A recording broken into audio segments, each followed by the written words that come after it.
saya hormati Bapak Dr. Dedi Holden Simbolon, SSI, NPD, selaku dosen mata kuliah Metodologi Penelitian, dan yang saya sayangi ialah teman-teman yang hadir pada hari ini. Di sini saya akan memperkenalkan diri. Perkenalkan, nama saya Revisi Bersema dengan NPM 20050307070 dari kelas 2A32. Dan saya akan mulai simulasi seminar proposal saya, yaitu tentang pengaruh model pembelajaran problem based learning terhadap hasil belajar siswa kelas 4 pada mata pelajaran ilmu pengetahuan sosial di SD Negeri 10 1847 Sukadamai. Latar belakang dari proposal saya ialah pengaruh model problem based learning terhadap hasil belajar IPS di kelas 4 SD Negeri 10 1847 Sukadamai. Maka dengan ini penulis tertarik untuk melakukan penelitian dengan judul pengaruh model pembelajaran problem based learning terhadap hasil belajar siswa kelas 4 pada mata pelajaran ilmu pengetahuan sosial di SD Negeri 10 Sukadamai. Rumusan masalah berdasarkan latar belakang di atas, maka dapat dirumuskan yaitu model pembelajaran problem based learning terhadap hasil belajar siswa di SD Negeri 10 1847 Sukadamai. Selanjutnya ialah tujuan penelitian. Berdasarkan rumusan masalah di atas, penelitian ini saya lakukan bertujuan untuk mengetahui pengaruh dari model pembelajaran based learning terhadap hasil belajar siswa kelas 4 SD Negeri 10 1847 Sukadamai.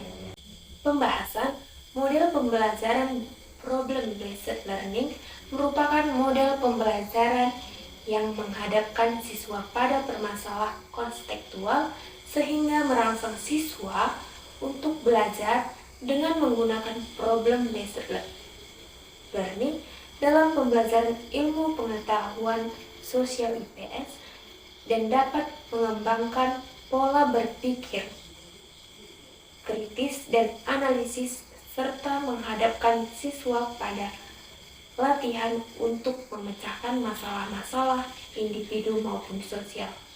Selanjutnya ialah kelebihan model pembelajaran problem based learning. Setelah kita mengetahui arti dari problem based learning, maka kita harus mengetahui kelebihan dari problem based learning, di mana kelebihannya yang pertama mengembangkan pemikiran kritis dan keterampilan kreatif peserta didik dan yang selanjutnya ialah dapat mengembangkan kemampuan memecahkan masalah para peserta didik dengan sendirinya. Selanjutnya, menambahkan motivasi peserta didik dalam belajar dan membantu peserta didik belajar untuk mentransfer pengetahuan dengan situasi yang baru. Selanjutnya, dapat mendorong peserta didik mempunyai inisiatif untuk belajar secara mandiri. Dan yang terakhir ialah mendorong kreativitas peserta didik dalam pengungkapan penyelidikan masalah yang telah ia lakukan. Setelah kita mengetahui kelebihan dari model pembelajaran problem based learning, kita harus mengetahui kelemahan dari model tersebut, di mana kelemahan dari model tersebut ialah model ini butuh pembiasaan karena model ini cukup rumit dalam teknisnya serta peserta didik betul-betul harus dituntut untuk berkonsentrasi dan daya kreasi yang tinggi. Selanjutnya, dengan menggunakan model ini, berarti proses pembelajaran harus dipersiapkan dalam waktu yang cukup panjang karena mungkin setiap persoalan yang akan dipecahkan harus tuntas agar maknanya tidak terpotong. Selanjutnya, peserta didik tidak dapat benar-benar tahu apa yang mungkin penting bagi mereka untuk belajar, terutama bagi mereka yang tidak memiliki pengalaman sebelumnya. Langkah-langkah dalam penerapan model pembelajaran Problem Based Learning atau PBL yaitu mengidentifikasi masalah, mengumpulkan data, memecahkan masalah,